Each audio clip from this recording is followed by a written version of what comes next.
সম্মানিত ভিউয়ার্স, আসসালামু আলাইকুম। আবার এক নতুন ভিডিও নিয়ে হাজির হলাম আপনাদের মাঝে। আমার ভিডিওটি যারা দেশ এবং প্রবাস থেকে লক্ষ্য করে দেখছেন তাদেরকে জানাই আন্তরিকভাবে শুভেচ্ছা ও অভিনন্দন। সম্মানিত ভিউয়ার্স, আজকে যে বিষয়টি নিয়ে কথা বলবো এটি হচ্ছে চিতল মাছ সম্পর্কে বিস্তারিত আলোচনা করব আজকের ভিডিওতে।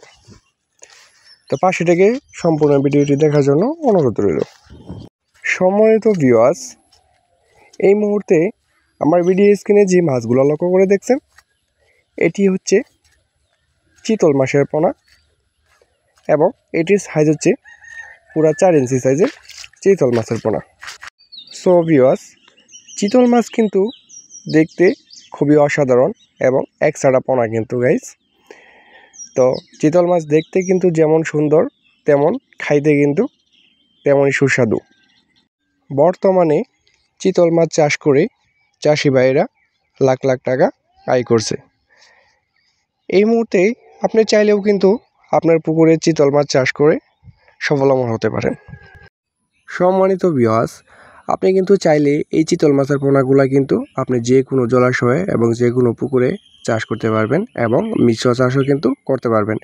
তবে অবশ্যই একটা কথা মাথায় খেয়াল রাখতে হবে যে চিতল মাছ যে পুকুরে চাষ করবেন সেই পুকুরে যেন আপনার চিতল মাছের থেকে আরও বড় সাইজের পোনা কিন্তু হয়ে থাকে। কারণ আপনারা অবশ্যই জানেন যে চিতল মাছ হচ্ছে একটি রাক্ষসী প্রজাতির মাছ। কারণ এই মাছের থেকে যদি ছোট মাছের সাথে আপনি চিতল মাছগুলা চাষ করেন তাহলে ছোট মাছগুলাকে কিন্তু খেয়ে ফেলবে। সেই ক্ষেত্রে আপনি চিতল মাছ যে পুকুরে ছাড়বেন সেটা যেন আপনার চিতল মাছের থেকে বড় হয়ে থাকে। সো ভিউয়ার্স, আপনারা অনেকেই জেনে থাকেন যে এই চিতল মাছের পোনাগুলা কিন্তু খাবার চারা চাষ করা যায়। তবে অনেকেই জানি না যে কিভাবে খাবার চারা চাষ করব। আপনি চিতল মাছ পুকুরে চাষ করার পরে বা আগে যদি আপনার পুকুরে তেলাপিয়া মাছের পোনা থাকে বা বড় সাইজের তেলাপিয়া মাছের পোনা দিতে পারেন তাহলে কিন্তু